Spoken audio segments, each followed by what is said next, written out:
Welcome back. Don't forget to like, subscribe if you've never followed our YouTube channel before. I definitely want to tell you to take this opportunity to actually hit the like icon, hit the subscribe, and make sure you get the updates when our latest content's about to drop. Today I'm going to talk about if I was starting a business today, what are some of the things I need to know? I wish I knew this before. So if you've never started a business before, maybe you're thinking about it, or you have a family member or a loved one that's going to start one, this is the show you definitely want to watch today, because this is going to help you kind of get an understanding of how to get these dollars and cents over here from dealing with the market, and how do you look at it. Be back in a moment. Having cool looking business cards feels great. But cool looking cards and feeling great don't pay bills. Money does. Finding someone to design cool business cards isn't tough. Finding someone to design cool business cards and a plan to get your money back is a different story. CFS Studios. We're a different story. Call today, 402-804-3777, extension 700. Welcome back. Today I want to talk about a show how I can help many entrepreneurs. If you're in business right now, you're getting ready to start business. Today's show is talking about how you can actually go into business and what you need to understand about a flow model of the economy. Now this will help you, because if I wish I told more people about this prior to them starting a company, because I could have saved them a lot of time, resources, and money. But this is my day-to-day to actually kind of have a little redemption and share that with you guys. So if you're a business right now, you're thinking about starting a business, you have a family member or friend, and you've never liked or subscribed, don't forget to follow and share this video at the end to make sure they have this opportunity to know something that I'm truly familiar with. It'll help them be better as a business owner, and me as well get some redemption for not sharing this with as many people as I can possible. So help me do that today. Let me explain what this actually is. This is the flow model of the economy. We talk about households, we talk about the product market, the labor market, financial intermediaries, financial corporations, and then the financial system. That's what this whole thing, this is the financial system, with the capital market being a bank, a credit union, maybe even your own bank account. That's dollars and cents that you would need in order to bring something through the product market to here. But it all starts with the non-financial corporations, and then from there you got your financial intermediaries, which are going to be right here to right here. Now you may say to yourself, why do I need to know this information? Let me explain. I'm not going to take long today on the video, but I do want to give you something that you can use as a way for when you're dealing with business, that you can work through the differences so you don't actually take a lot of your capital from the capital market and deploy it in the wrong way. Let's assume this. I want to start a business. Okay? And I want to start a business because it's something that I have a passion with. Maybe I had a hobby. Maybe I took the opportunity and said I want to be an entrepreneur. I have a full-time job, and then I decide I want to start something on the side. If that is the case, we also got to slow down our excitement, because this is how a lot of people, they say 9 out of 10 business fail. But the reason that they fail is because of this word here. Not a need. It's not a need, guys. It's just truly not a need. Does households need it? That's the question everybody need to ask yourself. Not because you like it, not because you're excited about it, but does a household need it? If you're going to go into the product market, which is here, and from here, it's directly connected to households. Well, these households are getting their money from the labor market. When they get their money from the labor market, that money goes this way through non-financial corporations, and then back here. So this goes right back into this equation here. There's a little loop out here, but it comes right back here.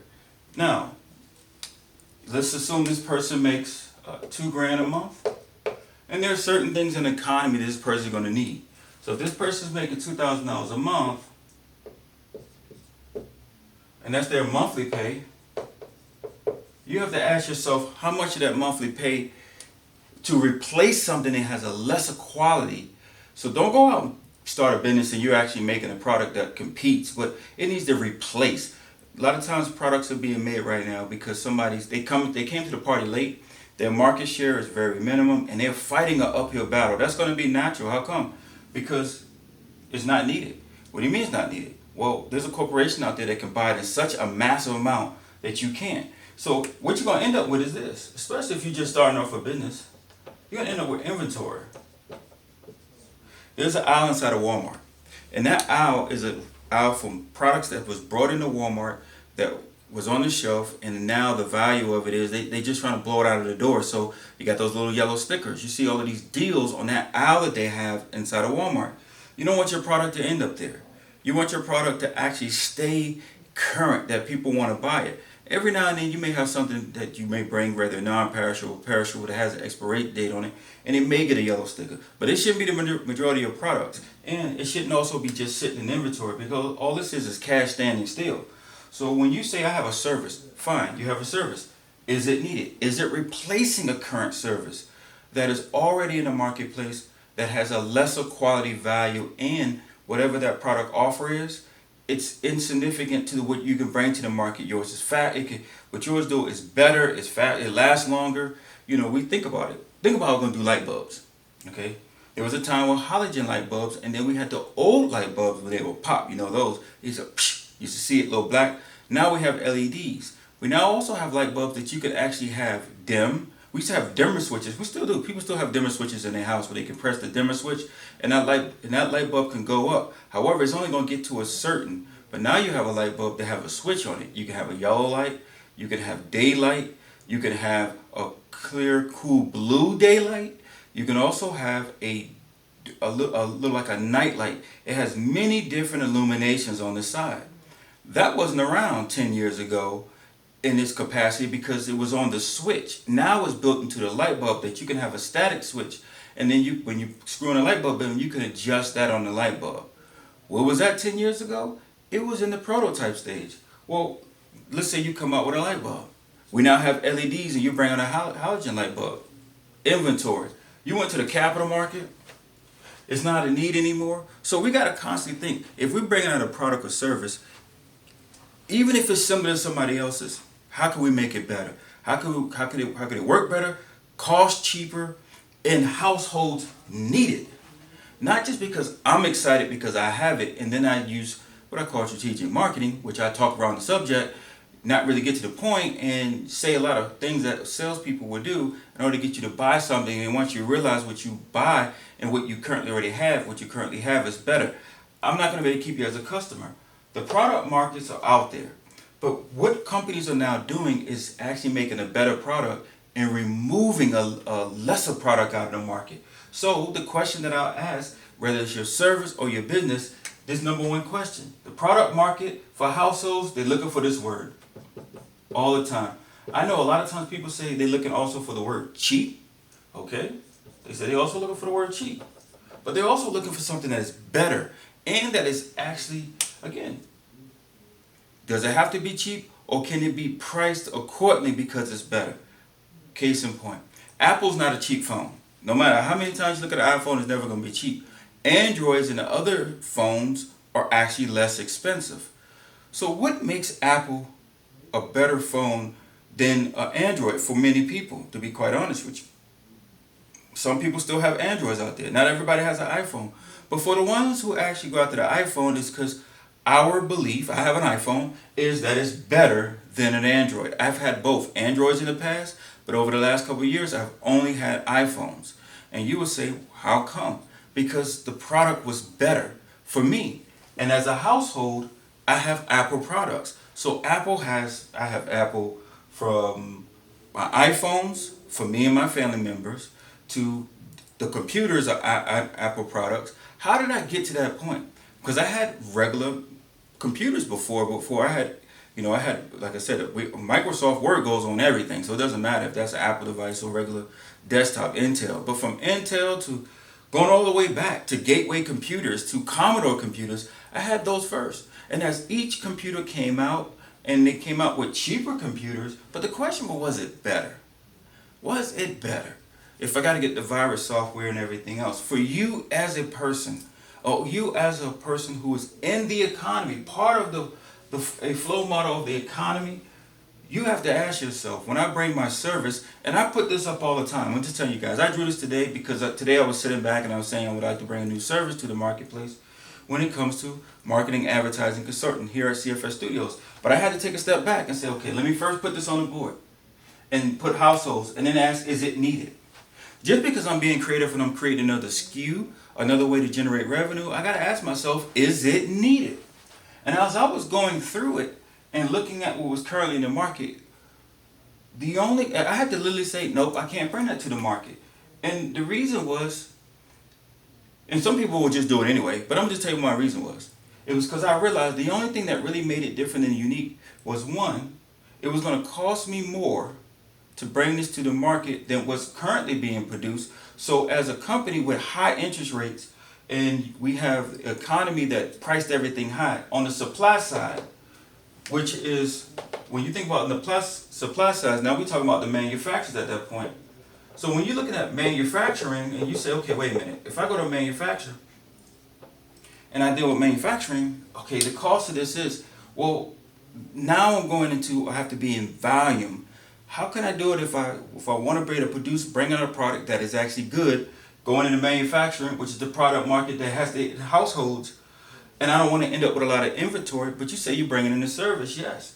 Whenever you bring in a service, then let's say the service is going to be online, because a lot of times right now, everyone's talking about how we can actually bring a product to the market that doesn't have to be housed. So that way, when we look at business, we basically say that business is being operated based on dealing with outside vendors, and then leveraging those outside vendors, and then we can like work from home, or we can try to minimize our costs because we don't have to have it all inside of a big building. Well, the question is going to be now is, if I'm bringing in a service versus a product, and the service that I'm bringing in, the cost factor, since I'm not selling time, I always tell people that there's different when you're selling time and it's something when you're not selling time. That's also certain things you need to think about. But in the event that I'm selling a service and it has to have technology in it and cost has went up, then that's going to eliminate me working with anybody in California, anybody in New York. And I have to find someone who can do IT work who don't live in those states, because if I do, guess what I'm going to deal with? High cost. Doesn't matter, even if it's internet based. I can, everything has went up in the economy. So when I went back and I looked at this and I looked at the cost and I said, okay, I'm only going to have individuals who are in this area that needs this. It's not a good decision to do it. It's a program that can't be sold to the masses because households don't need it. An individual corporation need it. In today's society, if you only have 2 or 3 clients that's companies, any one of them cut you off, it could be catastrophic to you. So I always have to look at the largest group of people, and that's households. Whether they're renters or whether they're homeowners. I have to think about that. I need to know what are they renters or homeowners? I gotta ask myself, okay, if I go to the capital markets, even if I bootstrap in my own money, and households don't need it, and financial intermediaries, which could be C Corps, LLCs, so you got the C Corps, you got LLCs, they're in here, and I have non-financial corporations here, and I bring this service, I got to deal with a high cost because of New York, high cost in California. If I go to Oregon, it's going to be high cost. If I do anything on the East Coast, and I say above DC, I'm going to deal with high cost. Can I find somebody that can work remote? Help with the software, especially today. If you're coming out of the business, and I don't go out and get some ginormous loan, and I'm just going to bootstrap it myself. And I have to ask, does households need it? Not LLCs and corporations. And the answer is, I can deal with them. So now I'm going to be like in the middle, in these financial intermediaries. I'm going to be in the middle here, and not necessarily in the product market. But some people are wholesalers. You find out when people doing Avon, Mary Kay, they actually are wholesalers. They buy and they turn around and sell it retail. You have franchises. And you ask yourself this question. For the cost it's going to cost me, am I going to end up with a lot of inventory, which means my capital market that I borrow money for is going to be tied up in inventory, which is losing value by the day as long as I'm holding on to it. If it's food item, you got non-perishable and perishable. They all got expiration dates. If it's technology, remember I said that before, one of the reasons I said no was because I went back through the process and said, if I bring this out, and I'm bringing this out as an individual, not as a team, a corporation that has more people who I can kind of work underneath the radar, take over 20 to 30%, or even gain a capital share of 3 to 6% of the marketplace, and hold 50% in my own area and get 3 or 4% everywhere else, and I'm dealing with cost factors, it's going to be tight. Now, as business owners, a lot of times we don't want to look at the flow model of the economy. We just want to get it, be excited. We just want our product out there. We can really care less what anybody will give us suggestions, because we're just going to make it happen. If we do, we're going to make it happen at this old-fashioned word here, at a cost. A cost to who? A cost to you. That's why studying a flow model of the economy kind of helps, because you really want to get it to the largest group. The largest group is households. There's more people. You only make 2,000. A person makes 2,000 a month. He goes to labor. I got to be able to make something that can be bought by the masses. And this is the thing that I have told many people. Walmart has put a lot of companies out of business because they made it for households. Some of the stores that used to be here, Walmart has taken them out. Now Walmart will be taken out by somebody else too, who get very good at meeting households. So when you're sitting down doing your business, make sure that on the top part, you always focus on households. Yes, if you're going to deal with corporations, then you got to deal with this other factor. I'm going to erase this really quickly. If you're doing this for corporations, you're going to deal now with a billing cycle that most people don't pay attention. And you got a billing cycle. And that billing cycle deals with this: 30 plus days. Just so you understand it, 30 plus days, guys. And a lot of times if you're going through, your billing may be net 60s and 90s. You didn't start off that. You want a net 30s to be or less. But what ends up happening is that you didn't build it for households. You built it for corporations. And if you build it for corporations, you're looking at net 30 days plus. When you go to the capital market, do you have enough resources here? If you're financially in yourself, you own anything, that's one thing. But if you have a bank loan, that's every 30 days. And you go out and you start in a product or service where it's netted out longer than you anticipated, you got to pay every 30 days you borrow from the bank or a credit union or from a financial service industry, from the financial intermediaries. That could be, back in the day, you say prime and then subprime. You got your basic banks, and then you have financing companies that'll give you a loan and make you co-sign for it, if that's the case. But if your invoices are net 30s, net 60s to net 90s, you already have a business that's already stunted, that's going to be affected. So use this chart. I'm talking to you guys with kind of in a way that with an assumption that you may already have this experience, but if you new, use this and make sure you channel your decisions as you're thinking through the process of how can I get households so I can start having net 30s. Because if you go to C Corps and LLCs, you're going to end up with net 30s. But how can I get households to pay me 1 to 10 days? What product or service can I do that's 1 to 10 days? And you should stay focused on that 1 to 10 days, 1 to 10 days, 1 to 10 days. Today, yes, 1 to 10 days. The reason for that is the rest of our life choices are all fixed. They're annual. So we have these fixed payments that we make. They either come once a month or they come annually. And you need to have certain products or services that you would do for somebody, especially if you're first coming out and you're a small business or you're 1 or 2 people. You need to make sure that you're dealing with 1 to 10 days. What can I do for 1 to 10 days? Either I get paid up front or I have 1 to 10 days before I get paid. Traditionally, we come from a background you get paid every 14 days if you work 2 weeks, or every 10 days if you got to work 7 days in a whole, then you do it that way. So you're looking at working, like I said, well, I guess you take it every 20 days if you get paid work 2 weeks, and every 10 days if you get worked every week, because you work that week and then there's a couple of days in between before you get paid. It's not like you work Monday, and when Friday comes they pay you Monday. Normally they pay you between Wednesday or Thursday later that next week, or Friday of the following week. So there's a 14-day or a 20-day period. Well, if you're starting a company and you're used to that, because that's how your household functions, because they're fixed, you get your bills are once a month, then automatically you can't deal with a 30-day and net 30. So when you're going through the process of thinking about your company, make sure you put the household there, and also look at the previous decisions that you made when you first started, because that's going to dictate your billing cycle. And if you're doing things that your billing cycle is past net 30s, I'm going to tell you, the flow model for the economy is that your economy is going to be struggling because you don't have enough households who can pay you 1 to 10. Now today, I just wanted to, as I was working through this, I wanted to share this. So today's business pro tip is actually this video to get you to kind of see it. If you're an entrepreneur, even if you're an investor and you're thinking about investing in maybe a public traded company, and in the process of that, you decided, hey, I'm investing in a public traded company, and I don't understand this chart here. then when you're looking at a public traded company and you're trying to figure out what you want to buy, I always say find a professional, someone who's licensed. You have a conversation with them and they'll walk you through that process. And if you go through that process, what you will find is that this is the flow model for the economy. This is what it is. See, a lot of times we start businesses and it's opposite of the companies that we see that we go in and we shop at. We start a business negating all this. Well, I started today to kind of go through thinking about another service to bring to the market, and after looking at the flow chart, I realized very quickly, even though it would be digital, even though people wouldn't have to come to the office, and I can deal with anybody in the United States to the lower, I say the 48 and the lower 48s, and then you have the 2, which is Alaska and Hawaii. I can deal with everybody because we can base it on the internet. Everybody say you have Zoom.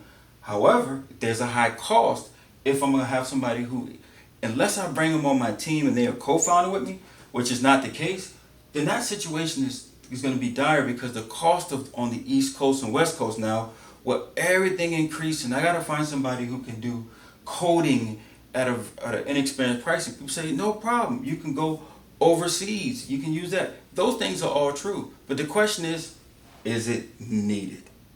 Until Wednesday, when we go over business pro tips for Wednesday, just keep in mind, always write down the chart, always ask the question, how many households can I actually get to pay for it? And your business will stay in business. You guys have a great day.